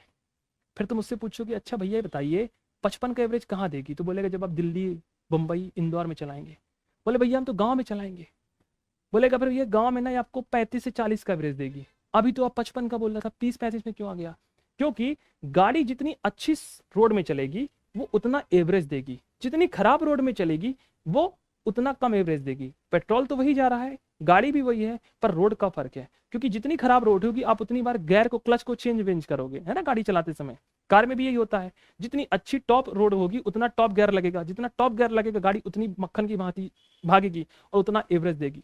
सेम शरीर भी यही है, आप जितनी % कार्बोहाइड्रेट ले रहे हैं वो कार्बोहाइड्रेट का मात्र 50 से 75% ही रिलीज करता है कार्बोहाइड्रेट एनर्जी, बाकी कहाँ कर लेता है? बाकी विभिन्न प्रकार की क्रियाएं, पोषण की जब क्रियाएं होती हैं उसमें ही खर्च हो जाता है। तो याद रखिएगा, कोई भी चीज इस दुनिया में आपको 100% नहीं देती, कोई भी चीज पढ़ लीजिए, इसलिए उनको अपवाद की श्रेणी में रखा जाता है।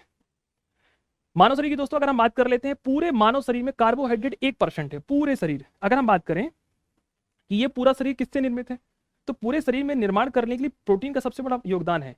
अगर हम 99% प्रोटीन को रख दें तो 1% भाग पूरे शरीर का निर्माण करने में कार्बोहाइड्रेट का भी है। तो कभी एग्जाम में क्वेश्चन आए कि मानव शरीर के निर्माण में कार्बोहाइड्रेट का कितना योगदान है, 1% पूरे मानव शरीर का। क्यों? क्योंकि कार्बोहाइड्रेट का काम है केवल एनर्जी देना, केवल एनर्जी देना, इस शरीर का निर्माण नहीं करता। पर कभी पूछ ले कि शरीर के निर्माण में इसका कितना योगदान है, 1%। ठीक है दोस्तों, चलिए, तो ये लिखा हुआ है कितने %? 1% यहां पर है, यहां पर आपके 50 से 75% देखने को मिलेगा। कार्बोहाइड्रेट का मुख्य कार्य क्या है? रक्त में ग्लूकोज की मात्रा को 100 मिलीग्राम लीटर बनाए रखना। अर्थात कार्बोहाइड्रेट क्या करता है, आप भोजन करते हैं तुरंत ग्लूकोज देगा, ग्लूकोज क्या होगा, आपके रक्त में प्रभावित होगा। मैंने कल आपको पढ़ाया था कि डायबिटीज कैसे होता है ना। चलिए, अब ये कहां कहां से मिलेगा? तो आप गेहूं खाते हैं, गेहूं खाएंगे तो भी आपको कार्बोहाइड्रेट मिलेगा, आप चावल लेंगे तो भी कार्बोहाइड्रेट मिलेगा, आप मक्का खाएंगे तो भी कार्बोहाइड्रेट, ज्वार, बाजरा, आलू, गुड़, शहद। अब एक बात समझ लीजिए, बहुत अच्छी बात बता रहा हूं, जिन जिन लोगों को डायबिटीज होती है डॉक्टर यही चीजें खाने को मना करता है, चावल, आलू, शहद, गुड़। करता है कि नहीं करता? जिन जिन व्यक्ति को डायबिटीज है, क्यों डायबिटीज वाले व्यक्ति को मना करता है? क्योंकि डायबिटीज वाले व्यक्ति के शरीर में अगर ये चीजें चली जाएंगी, कार्बोहाइड्रेट ज्यादा जाएगा तो किसका निर्माण करेगा? ये निर्माण करेगा ग्लूकोज का, और ग्लूकोज जो है कार्बोहाइड्रेट वाले व्यक्ति के लिए क्या है? श्राप है। क्यों श्राप है? पढ़ा चुके हैं, पर अगर आपको याद नहीं तो एक बार फिर से समझा देते हैं, कल वाली क्लास में ना रहे होंगे कुछ लोग। समझो, आपने कार्बोहाइड्रेट लिया, क्या किया? कार्बोहाइड्रेट लिया, ये कार्बोहाइड्रेट फाइनली जाकर किस में टूटेगा? दोस्तों याद रखिए, कभी क्वेश्चन है एग्जाम में कि कार्बोहाइड्रेट अंतिम रूप में किस में टूटता है, तो कार्बोहाइड्रेट जो है दोस्तों अंतिम रूप में टूटेगा आपके ग्लूकोज में। किस में टूटेगा? ग्लूकोज में टूटेगा। और ये ग्लूकोज किस में बहता है? ग्लूकोज बहेगा रक्त में। किस में प्रवाहित होगा? रक्त अर्थात ब्लड में प्रवाहित होगा। एक बात याद रखिएगा, जब ये रक्त में प्रभावित होगा तो जो आपका शरीर है, ब्लड है, मान लीजिए ब्लड है आपका, ठीक है, इस ब्लड में आपके ग्लूकोज प्रवाहित हो रहा है। कौन प्रवाहित हो रहा है? ग्लूकोज ऐसे जा रहा है, ग्लूकोज ऐसे ऐसे ऐसे जा रहा है, ठीक है। अब अगर आपके रक्त में ग्लूकोज की मात्रा ज्यादा हो जाएगी तो एक बीमारी हो जाएगी जिसे हम बोलते हैं डायबिटीज। क्या हो जाएगा? डायबिटीज बीमारी हो जाएगी। कौन सी बीमारी हो जाएगी? डायबिटीज नामक बीमारी हो जाएगी। क्यों हो जाएगी? क्योंकि आपके रक्त में ग्लूकोज की मात्रा ज्यादा है। क्या है दोस्तों? ग्लूकोज की मात्रा ज्यादा है। अब क्या होगा? भगवान ने इतना अच्छे तरीके से आपको बना के भेजा है ना दुनिया में, भगवान क्या करेगा? इस ग्लूकोज को नियंत्रित करने के लिए आपका पेनक्रियाज है, जो जिसे हम अग्नाशय कहते हैं, आगे चलकर पढ़ाएंगे जब मानव शरीर की संरचना चर्चा करेंगे, वैसे डाइजेशन सिस्टम में पढ़ चुके हैं। ये अग्नाशय क्या करेगा? इसकी कोशिका है, एक अल्फा है, एक बीटा है और एक गामा है, जिसे हम लैंगरहैंस की दीपिकाएं कहते हैं। टेस्ट में मैंने कल चर्चा की थी। ये जो बीटा कोशिकाएं है ना, ये बीटा कोशिकाएं क्या एक हार्मोन्स को रिलीज करती हैं, जिसे हम बोलते हैं इंसुलिन। क्या करती हैं? इंसुलिन को रिलीज करेंगी। ये इंसुलिन क्या करेगा ना, ये इंसुलिन ब्लड में ऐसे देखता रहेगा और जहां जहां ग्लूकोज होगा ना उसको पकड़ लेगा। ए चच्चा भाई मेरे पास आओ, इस ग्लूकोज को पकड़ेगा और इस ग्लूकोज को पकड़ करके पता क्या कर देगा? इस ग्लूकोज को चेंज कर देगा। किसमें? ग्लाइकोजन में। किसमें चेंज कर देगा? ग्लाइकोजन में चेंज कर देगा। जब शरीर में ग्लूकोज रहेगा ही नहीं, क्योंकि इंसुलिन ने अपना काम कर दिया, इंसुलिन ने इस ग्लूकोज को चेंज करके ग्लाइकोजन में बदल दिया। जब रक्त में ग्लूकोज की मात्रा कम हो जाएगी तो डायबिटीज नामक बीमारी नहीं होगी। और आपने क्या किया? आपने अपने दिनचर्या को ही नष्ट कर लिया। कभी 3 बजे खाना, कभी 1 बजे खाना, कभी आलू नालू खा रहे हैं, कभी बिल्कुल एकदम हौकम हौक पनीर खा रहे हैं। जब आपका डाइजेशन सिस्टम चेंज हुआ, भगवान को समझ में आ गया कि ये व्यक्ति मानव नहीं जल्लाद पैदा हो गया है, जिसको जल्लाद दे दिए हैं, क्या करेगा शरीर? इंसुलिन को ही कम कर देगा, ये इंसुलिन निकलना बंद हो जाएगा। जब ये इंसुलिन निकलना बंद हो जाएगा ना, तो ग्लूकोज चेंज ही नहीं होगा ग्लाइकोजन में, और जब ग्लाइकोजन में चेंज होगा ही नहीं तो रक्त में ग्लूकोज का स्तर बढ़ता जाएगा और आपको हो जाएगा डायबिटीज। क्या हो जाएगा? आपको हो जाएगा डायबिटीज। अब बताइए, जब आपको डायबिटीज नामक बीमारी हो जाएगी तो क्या होगा? आपको डॉक्टर बाहर से इंसुलिन का इंजेक्शन आपके शरीर में लगाएगा। क्यों लगाएगा? आपके भगवान ने जो आपको इंसुलिन दिया था, आपने चौपट कर लिया उसको, अब बाहर से लगाओगे इंजेक्शन। तो देखो, कुछ लोगों का डायबिटीज बहुत हाई हो जाता है, फिर डॉक्टर उनको क्या करते हैं? इंसुलिन लगाते हैं। क्या लगाते हैं? इंसुलिन का इंजेक्शन लगाते हैं। देखा होगा ना कि मार्केट में इंसुलिन का इंजेक्शन आता है। इसीलिए मार्केट में इंसुलिन का इंजेक्शन आता है कि आपके शरीर में जो डायबिटीज का स्तर है वो क्या रहे? नियंत्रित रहे। अर्थात इसलिए इंसुलिन आपको बाहर से दिया जाता है। तो सम्मान करिए भगवान के दिए गए शरीर का। क्लियर? ये चीजें इसलिए बता रहा हूं दोस्तों कि आपके सिलेबस में कहीं ऐसी तरीके से मेंशन नहीं किया गया है, इसलिए हमको ऐसे तरीके से चीजों को समझना है। चलिए अब हम चर्चा कर लेते हैं दोस्तों, किसके बारे में? मोनोसेक्राइड और पॉलीसेक्राइड के बारे में। ठीक है, अब आखिर होता क्या है? आपके दिमाग में प्रश्न होगा कि सर ये मोनोसेक्राइड, डाइसेक्राइड और पॉलीसेक्राइड आखिर ये होता क्या है और कैसे काम करेगा? तो समझिए, कार्बोहाइड्रेट को हमने 3 भागों में बांट लिया। पहला है मोनोसेक्राइड। मोनोसेक्राइड का तात्पर्य यह है कि यहां पर जो आपका कार्बोहाइड्रेट है, इस कार्बोहाइड्रेट का केवल एक अणु काम होगा। कार्बोहाइड्रेट का केवल एक अणु काम करता है। कितना अणु? केवल एक अणु यहां पर काम करता है। किसका? कार्बोहाइड्रेट का। जब कार्बोहाइड्रेट का केवल एक अणु काम करेगा या कोई एक अणु मिलकर ही पूरी संरचना को निर्मित करेगा तो उसको बोलते हैं मोनोसेक्राइड। क्या बोलते हैं दोस्तों? उसको बोलते हैं मोनोसेक्राइड। आप लोगों ने पढ़ा होगा एक अणु, दो अणु, बहुत अणु। तो एक अणु जब काम करेगा कार्बोहाइड्रेट का, उसको बोलेंगे मोनोसेक्राइड। डाइसेक्राइड किसे कहते हैं?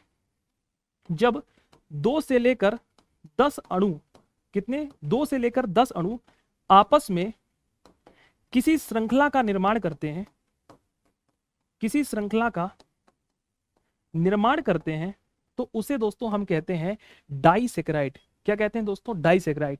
और दोस्तों जब 10 से ज्यादा लाखों में, जब 10 से अधिक और लाखों करोड़ों तक आपस में बहुत सारे अणु आपस में मिलकर काम करते हैं, या बहुत सारे अणु आपस में मिलकर किसी श्रृंखला का निर्माण करते हैं, तो उसे हम कहते हैं पॉलीसेक्राइड। क्या कहते हैं दोस्तों? पॉलीसेक्राइड कहते हैं। तो मोनो का तात्पर्य एक, डाई का तात्पर्य 2 से लेकर 9 के मध्य, मतलब 2, 1 से ज्यादा ही होंगे तभी तो डाई रखा गया ना, मतलब 1 से ज्यादा कोई समूह होगा तो 1 से ज्यादा क्या होगा? 2 होगा। 2 से लेकर 9 तक के जितने अणु हैं उनको हम यहाँ पे शामिल करते हैं। ठीक है, 2 से लेकर 10 या 9 तक के अणु को शामिल करते हैं इसमें। और पॉलीसेक्राइड में क्या है? 10 से ज्यादा, मतलब 9 तक इसमें काउंट कर लिया और 9 के बाद जितने आएंगे 10 से ज्यादा लाखों तक इसमें। तो यहाँ पर आप एक ना 9 लिख लीजिए, ज्यादा बेहतर होगा 9, क्योंकि आपकी एनसीईआरटी में भी 9 मेंशन किया गया है। तो 2 से लेकर 9 अणु आपस में मिलकर इसमें डाइसेक्राइड का फॉर्मूला बनाएंगे, और 10 से लाखों तक जितने भी लाखों करोड़ों हैं वो आपके पॉलीसेक्राइड में जाएंगे। अब दोस्तों याद रखिएगा, इसको हमने किस में बांटा है? तो देखिए, मोनोसेक्राइड में हमने बांट रखा है पहले ग्लूकोज को। किसमें? ग्लूकोज को। मोनोसेक्राइड में ग्लूकोज, मतलब कि ग्लूकोज में कार्बोहाइड्रेट का एक अणु होगा, बिल्कुल है ना, तभी तो इसका नाम रखा गया है मोनोसेक्राइड। मतलब कितना? इसमें एक अणु है। जब एक अणु श्रृंखला का निर्माण करता है, जब एक अणु श्रृंखला का निर्माण करेगा तो उसे बोलेंगे मोनोसेक्राइड। तो ग्लूकोज का भी एक अणु होगा, मतलब ग्लूकोज बहुत सिंपल फॉर्मेट है कार्बोहाइड्रेट का। फिर इसमें फ्रक्टोज आता है, इसमें गलेक्टोज आता है, इसमें डीऑक्सी और राइबोस शर्करा भी आती है। वहीं डाइसेक्राइड की बात कर लेते हैं। डाइसेक्राइड का तात्पर्य यह है कि डाइसेक्राइड में 2 से लेकर 9 अणु मिले होंगे आपस में। तो इसमें सुक्रोज, माल्टोज, लैक्टोज। और पॉलीसेक्राइड की दोस्तों बात कर लेते हैं, इसमें स्टार्च, सेलुलोज, ग्लाइकोजन और काइटिन। तो ये आ जाते हैं आपके पॉलीसेक्राइड में। यहां तक की बात कितने लोगों को क्लियर है? ठीक है, मोनोसेक्राइड, डाइसेक्राइड और पॉलीसेक्राइड। कार्बोहाइड्रेट को इतने भागों में बांटा दोस्तों, कार्बोहाइड्रेट को 3 भागों में बांटा। अब थोड़ा सा चर्चा कर ले। देखिए, सबसे पहले हमने क्या पढ़ा? हमने पोषक तत्व पढ़े। पोषक तत्व में हमने सबसे पहले पढ़ा कि पोषक तत्व क्यों इंपॉर्टेंट है। तो मानव शरीर को संचालित करने के लिए, मानव शरीर का विकास करने के लिए, मानव शरीर को उपपचयी क्रियाओं को निर्धारित करने के लिए, मानव शरीर का निर्माण करने के लिए हमें पोषण की आवश्यकता है। ठीक है। पोषण भी दो तरीके से होता है, एक होता है संतुलित पोषण। संतुलित पोषण का तात्पर्य है कि जो हम भोजन कर रहे हैं उसमें वसा भी है, उसमें प्रोटीन भी है, उसमें खनिज भी है, उसमें लवण भी है, उस भोजन को हम संतुलित भोजन कहते हैं। और जब कोई भी चीज नहीं है तो उसको असंतुलित भोजन कहते हैं। ठीक है। फिर दोस्तों हमने चर्चा की कि जो व्यक्ति भोजन करता है, अगर किसी व्यक्ति को 2900 कैलोरी चाहिए, 2500 से लेकर 2900, उस व्यक्ति को हम बोलेंगे स्वस्थ व्यक्ति। क्या बोलेंगे? स्वस्थ व्यक्ति के नाम से जानेंगे। उस व्यक्ति को, जो व्यक्ति 3500 से लेकर 4000 है, उसे हम बोलेंगे कठोर परिश्रम करने वाले व्यक्ति को 3500 से लेकर 4000 किलो कैलोरी आवश्यकता है, क्योंकि व्यक्ति ज्यादा काम करेगा, ज्यादा वर्क करेगा तो ज्यादा एनर्जी चाहिए। फिर एक व्यक्ति आता है जिसे हम बोलते हैं लो डाइट, मतलब जो व्यक्ति जिम वगैरह करता है या उस व्यक्ति को कम कैलोरी चाहिए, तो 1000 से लेकर 1200 हम तक को इसमें फॉर्मेट पे रखते हैं। डाटा पर याद रखिएगा, डाटा कहीं भी आपको बहुत सारी किताबों में इक्विवेलेंस अलग अलग मिलेगा, याद रखिएगा। ऐसा नहीं कि मैंने 1100 से बोल दिया 1200, मतलब उस रेंज तक का आपको डाटा पकड़ना है। आप पीसीएस की तैयारी कर रहे हैं इतना तो आप समझते होंगे। ठीक है। फिर दोस्तों हमने कार्बोहाइड्रेट के बारे में चर्चा की। कार्बोहाइड्रेट का फॉर्मूला क्या है? कार्बोहाइड्रेट में कार्बन का एक अणु है, हाइड्रोजन का 2 अणु है, ऑक्सीजन का 1 अणु है ना, इसलिए फॉर्मूला होना C6H12O6। आप इसको हमने तोड़ दिया, 2 से भाग कर दीजिए तो आपको देखा 1:1 का फॉर्मूला देखने को मिलेगा। फिर दोस्तों अगर हम बात कर लेते हैं पूरे कार्बोहाइड्रेट का काम क्या है? कार्बोहाइड्रेट का काम है शरीर में ऊर्जा प्रदान करना। अगर हमें तुरंत एनर्जी चाहिए तो हम क्या लेंगे? हम ना प्रोटीन लेंगे, ना वसा लेंगे, ना खनिज लेंगे, हम कार्बोहाइड्रेट लेंगे। कार्बोहाइड्रेट हमें तुरंत एनर्जी प्रदान करेगा। दूसरा, कार्बोहाइड्रेट का बचपन का नाम क्या है, जिसे हम आम भाषा में कहते हैं शर्करा, या इसे हम कार्बोहाइड्रेट के नाम से जानते हैं।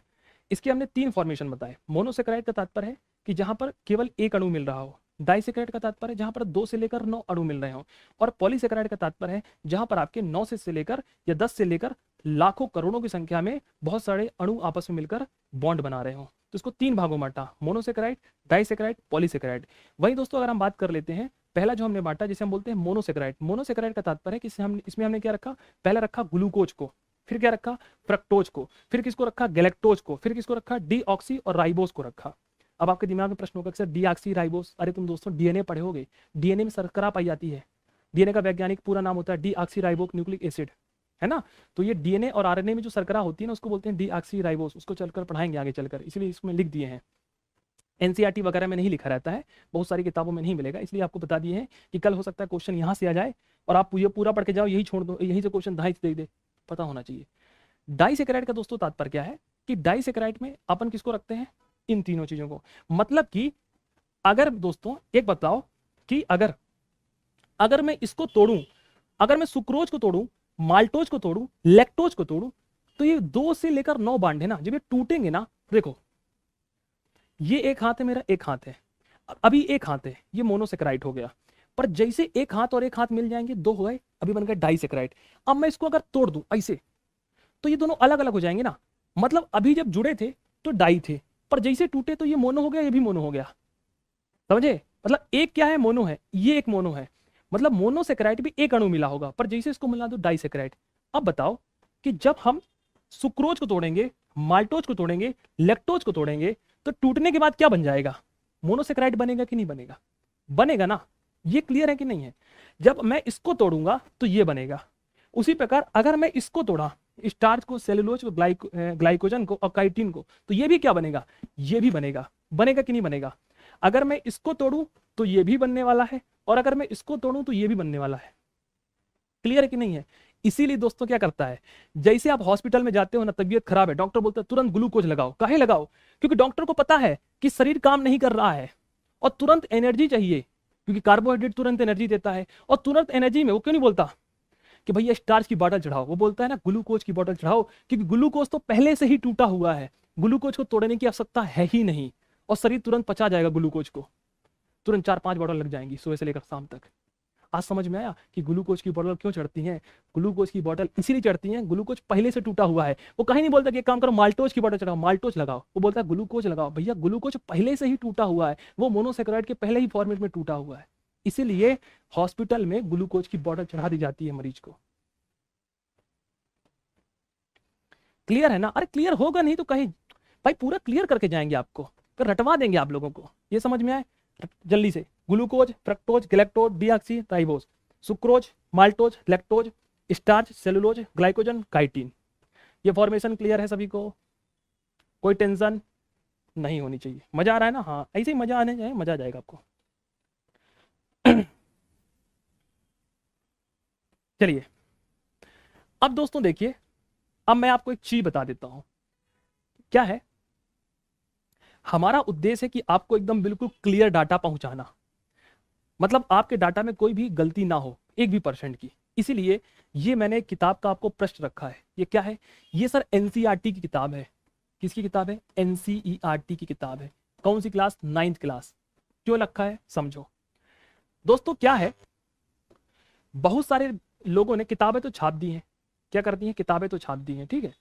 अब किताब छाप दी, उसमें से सबसे बड़ा जो इशू हो गया विद्यार्थियों के लिए हो गया। कैसे हो गया? देखो समझो, बहुत सारी किताबें पढ़ोगे ना, बहुत सारी किताबों में जो ये फ्रक्टोज है, इस फ्रक्टोज को यहां से हटाकर यहां शिफ्ट कर दिया है। मतलब बहुत सारी किताबें मिलेंगी आपको जहां पर फ्रक्टोज जो है उसको मोनोसेक्राइड में ना डालते हुए उसको डाइसेक्राइड में डाल दिया है। अब मान लो मैंने आपको पढ़ा दिया कि भैया ये मोनोसेक्राइड है, और कल आप आंसर लगाए और किसी किताब में मिल गया डाइसेक्राइड। अब आपको संशय हो जाएगा कि सर सही बोल रहे हैं कि हम सही बोल रहे हैं, डाउट हो जाएगा ना। इसलिए सबसे अच्छा जो सोर्सेस माना जाता है तैयारी के दौरान वो होता है एनसीईआरटी। और एनसीईआरटी की किताब में जो लिखा है वो 100 में 100% सही है। आयोग भी इसी चीज को सही मानता है, चाहे स्टेट पीसीएस हो चाहे यूपीएससी हो। अब देखो भैया, मैं क्या लेकर आया हूं, एनसीईआरटी 9th क्लास की किताब पढ़िए। ये लिखा है मोनोसेक्राइड, ठीक है। आपको कुछ नहीं करना है, आपको इसके सामान्य उदाहरण पढ़ने हैं। उदाहरण में कौन कौन सा है? मोनोसेक्राइड में आता है ग्लूकोज, जिसके बारे में चर्चा कर ली, फ्रक्टोज इसके बारे में चर्चा कर ली, राइबोस। ये किस में लिखा है? एनसीईआरटी स्वयं मानता है कि फ्रक्टोज तो मोनोसेक्राइड में आता है। जब एनसीईआरटी स्वयं इस बात को प्रमाणित करता है कि आपका जो फ्रक्टोज है ये मोनोसेक्राइड में आता है, तो बहुत सारी किताबें कुछ भी बोल रही हो, कुछ भी चिल्ला रही हो मार्केट में कि हम ही सर्वज्ञ हैं, आपको नहीं मानना है, क्योंकि एनसीईआरटी 9th क्लास का साक्ष्य है। समझ में आ गया? मैं इसीलिए पूरी चीजों को रिसर्च वगैरह करके आया हूं, बिल्कुल कि आपको टेंशन लेने की बात नहीं। वैसे आप लोगों को पता है कि एमपीपीएससी का हाल क्या रहता है, 5 क्वेश्चन डिलीट हो जाते हैं, 6 क्वेश्चन डिलीट हो जाते हैं, बेचारा विद्यार्थी परेशान है कि पढ़े तो कहाँ पढ़े। तो टेंशन लेने की बात नहीं। मोनोसेक्राइड में स्पष्ट रूप से लिखा है कि फ्रक्टोज मोनोसेक्राइड का हिस्सा है। चीजें चले, कोई दिक्कत नहीं। अब हमको क्या करना है दोस्तों, अब हमको बड़े प्रेम से एक एक तरफ से चीजें चलना है। अब हम पढ़ेंगे मोनोसेक्राइड, फिर मोनोसेक्राइड में पढ़ेंगे ग्लूकोज, फ्रक्टोज, गैलेक्टोज, डीऑक्सीराइबोस। तो मुझे लगता है कि आप लोगों को यहाँ तक की क्लास पसंद आ गई होगी। अब जो चीज़ें हम पढ़ेंगे कल पढ़ेंगे, क्योंकि कुछ ज़्यादा ही हो जाएगा आज के लिए, है ना। क्या कि पढ़ा तो बहुत सारा देंगे, आप पचा ही ना पाओगे, है ना। और हमारा उद्देश्य क्या है कि आपको बेहतर चीज़ें दिमाग में बैठ जाएं। तो कल इसको ना यहाँ तक याद करके आ जाना। कल हम पूछेंगे कि ग्लूकोज किस में आता है, फ्रक्टोज किस में आता है, गैलेक्टोज किस में आता है, डीऑक्सीराइबोस क्या है। तो कल कम से कम ये टेबल याद होनी चाहिए, ये टेबल याद होनी चाहिए, और एक टेबल और याद होनी चाहिए। कौन सी? ये वाली, ये वाली आपको टेबल तो याद ही होनी चाहिए, ठीक है। तो ये टेबल आप याद कर लेंगे, जिससे चीजें बिल्कुल क्लियर हो जाएंगी। आपको रेगुलर पढ़ते चलना है। जब हम धीरे धीरे, देखो क्या होगा, मैं आपको सब पढ़ा दूं एक ही दिन में, ठीक है, आपको भी समझ में नहीं आएगा ना, मुझे मजा आएगा। हम धीरे धीरे खाएंगे और अच्छा पढ़ेंगे। हमारा उद्देश्य क्या? बेहतर नॉलेज देना आपको। धीरे धीरे पढ़ेंगे, अच्छे तरीके से पढ़ेंगे, टेंशन नहीं, आपको टेंशन नहीं लेना कि कोर्स समय पर होगा कि नहीं। ये हमारा उद्देश्य है। 1 मई से पहले पहले आपकी पॉलिटी और साइंस कंप्लीट, ठीक है ना, हमको पढ़ाना है। हाँ, तो आपका काम है जो पढ़ा रहे हैं ना उसको रट लेना है, घोंटा लगा लेना है। पाचन तंत्र वाली जो पीडीएफ है ना वो मिल जाएगी, इंग्लिश और हिंदी दोनों में, टेंशन नहीं लेना है। ये पीडीएफ जो कंप्लीट हो जाएगी तो ये भी आपको पीडीएफ डिलीवर कर देंगे। अब कहोगे सर कैसे याद करेंगे? तो जो विद्यार्थी क्लास देख रहे थे, अपने पास एक नोट और पेन रखा करो, उसमें लिखते जाया करो।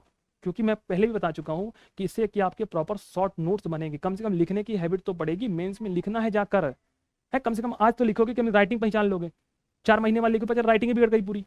तो कम से कम लिखने की कोशिश करिए, ठीक है। और रही बात क्लास की, तो पहले बता दिए क्लास रहेगी 7 PM पर। कितने PM पर? 7 PM पर, ठीक है। अब मैं मिलूंगा रेगुलर 7 बजे, तो 7 बजे आप लोगों को ना दुनिया का पूरा काम छोड़ करके क्लासेस ज्वाइन करना है, ठीक है।